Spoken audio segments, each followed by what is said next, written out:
సాక్షాత్ పరబ్రహ్మ తస్మై శ్రీ సాయి సద్గురవే నమః. ఇప్పుడు ఆచరణ చేశాడు, ఆయనకి నేను సేవ చేస్తున్నాను అనే భావంతో భక్తిపూర్వకంగా శ్రద్ధతో చేస్తే అప్పుడు ఆయన నుంచి నువ్వు లాభం పొందడానికి అవకాశం ఉంటుంది.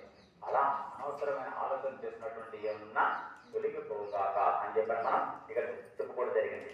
ఇప్పుడు గంట కొట్టండి.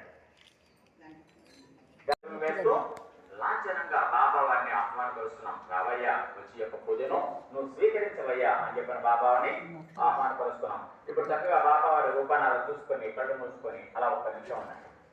బ్రహ్మానందం పరమసుఖదం కేవలం జ్ఞానమూర్తిం ద్వంద్వాతీతం ప్రవేశించి బాబా